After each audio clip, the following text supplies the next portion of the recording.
10월 24일 하늘에서 내리는 일용할 양식 하나님의 말씀은 레위기 15장 1절에서 5절까지 말씀입니다.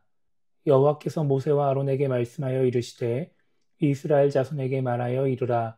누구든지 그의 몸에 유출병이 있으면 그 유출병으로 말미암아 부정한 자라. 그의 유출병으로 말미암아 부정함이 이러하니 곧 그의 몸에서 흘러나오든지 그의 몸에서 흘러나오는 것이 막혔든지 부정한즉 유출병 있는 자가 눕는 침상은 다 부정하고 그가 앉았던 자리도 다 부정하니 그의 침상에 접촉하는 자는 그의 옷을 빨고 물로 몸을 씻을 것이며 저녁까지 부정하리라. 아멘. 오늘 우리가 읽은 말씀은 유출병에 대한 규례를 기록하고 있습니다. 남자나 여자의 생식기에서 피나 비정상적인 유출물이 있을 때 성경은 유출병이라고 말씀합니다. 하나님은 유출병이 있는 사람은 그 병으로 인해서 부정한 사람이라고 말씀하시죠. 그렇기 때문에 부정한 사람이 누웠던 침상이나 앉았던 자리도 부정하고 그 자리에 접촉한 사람도 부정해집니다. 그래서 직접적으로든지 간접적으로든지 접촉을 하면 옷을 빨고 몸을 씻으며 저녁까지 부정하게 되는 것입니다. 그리고 여자의 경우 월경 때에도 부정하다 이렇게 말씀을 하시죠. 이렇게 유출병이 있던 사람이 정결해지려면 유출이 끝난 뒤에 일주일을 지켜봐야 합니다. 그리고 그 일주일 뒤에 옷을 빨고 몸을 씻습니다. 그리고 비둘기 2마리로 속죄제와 번제를 드려서 속죄하면 정결해진다라고 하나님은 말씀하십니다. 오늘 말씀을 통해 우리가 생각해 봐야 하는 것은 정결해지기 위해 해야 할 일입니다.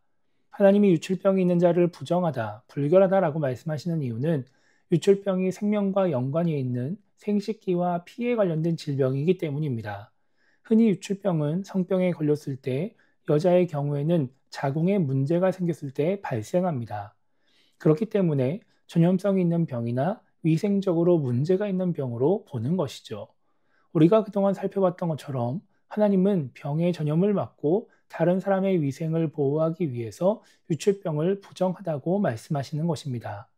그래서 하나님은 유출병에 걸린 사람과 동침한 사람도 동일하게 이랫동안 부정하다라고 말씀하시기도 합니다. 우리는 그동안 부정을 공동체적인 관점에서 살펴봤습니다. 그런데 하나님은 공동체를 보호하기 위해서만 부정하다고 하신 것이 아닙니다. 영적인 관점에서 하나님의 백성으로서 부정하다는 것은 하나님 앞에 나아갈 자격이 없는 사람, 제사에 참여할 수 없는 사람을 의미했습니다.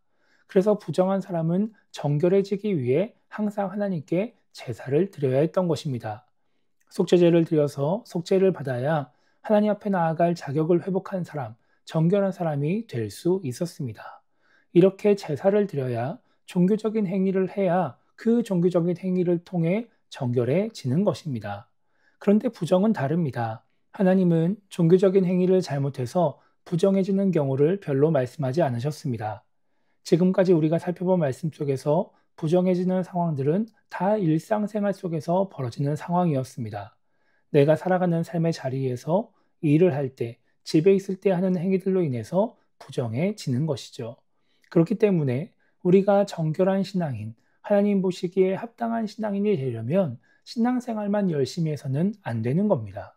일상생활 속에서 올바른 삶을 살아야, 일상생활 속에서 하나님의 뜻대로 하나님 말씀대로 살아야 정결한 사람이 될 수 있는 것입니다. 그렇지 않으면 아무리 교회에서 열심히 신앙생활을 해도 정결한 사람, 하나님이 보시기에 합당한 사람이 될 수 없는 것입니다. 그래서 우리가 건강한 공동체를 세우고 우리 한 사람 한 사람이 영적으로 건강한 신앙인이 되려고 한다면 우리는 일상생활에 더 많은 힘을 쏟아야 합니다. 교회는 하나님을 예배하고 섬기는 공간입니다. 그렇기 때문에 웬만하지 않고서는 교회 안에서 하나님이 아닌 다른 것을 섬기기 쉽지 않습니다.